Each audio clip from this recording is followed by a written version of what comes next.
feels like cheating since 2023 sucked, but here are my predictions for the 2024 Toronto real estate market. Before I get into them, I'll confess that I'm not an economist and I don't know how Canada's economy is going to play out over the course of the year. So everything I'm about to say would be predicated on everything, for the most part, continuing as it is now. No major inflation issues, no massive recession with tons of job loss, just a look forward at the real estate market as if things either maintain or they slightly improve. So let's get to it.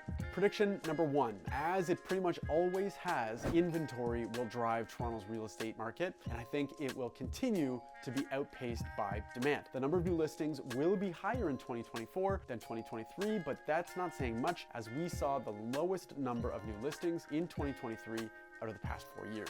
I believe inventory will remain relatively low until later on in the spring, and I believe this because what I'm hearing is that a lot of sellers want prices to recover from the 2023 dip before they come back on the market. That means that some time will have to pass, at least 2 to 3 months, before sellers start to feel better about what they could sell their home for. Part of the reason that prices didn't decline further in the latter half of last year was because there were plenty of homeowners, particularly of houses, who didn't need to sell. They looked at the landscape, they didn't like what the price projections looked like for their sale, and they said, nah, I'll wait until next year instead. So look for the spring to be busy. Prediction number two, there will be more sales by the end of 2024 than last year. Now, this is the prediction that especially feels like cheating, as we saw a 20-year low in sales for Toronto in 2023. So I won't be able to brag too much about this one. The first half of 2024 will, I think, mirror 2023 fairly closely in terms of buyer activity and sales, but it's the second half of the year where I think we'll see substantial year-over-year increases in sales. The reality is that the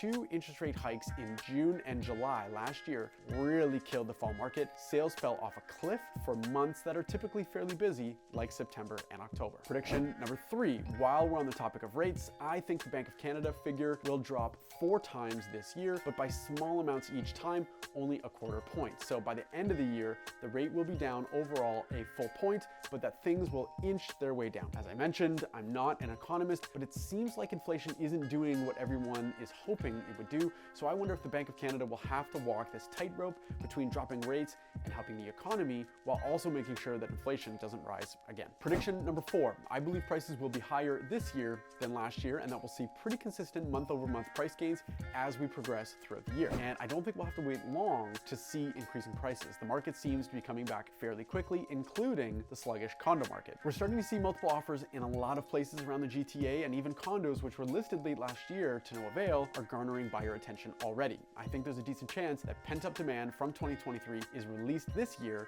and will cause a lot of multiple offer situations, which will drive the price hikes. Lastly, prediction number 5, the rental market will see modest gains through the year, but prices won't go bananas like they did in the first half of 2023. A recent announcement has stated that student visas will be capped, and that has a big effect on Toronto as many of those international students attend U of T. Combine that with the fact that it's sounding like the jig is up for a lot of immigrants who are educated professionals. They're finding out that the cost of living is quite high in Canada and that there aren't nearly the job opportunities available to help support themselves with those living costs, so they're leaving Canada either for back home or places like the States. Lastly, add in, hopefully, reducing interest rates, and some of those potential renters may become buyers. Add those 3 things up, and I foresee less pressure on the rental market than what we've seen in previous years. To recap, supply will be up, but not until later in the spring. Annual sales will be up, probably in a big way. Interest rates will be down, likely by a full point by the end of the year. Prices will be up as well, basically starting now, and rental prices will be up, but by modest increases. Do you agree with me? And if not, what do you think is going to happen? I'm Jamie Harnish, Toronto Real Estate Navigator with Bosley Real Estate. I want to thank you so much for your time. Appreciate you watching.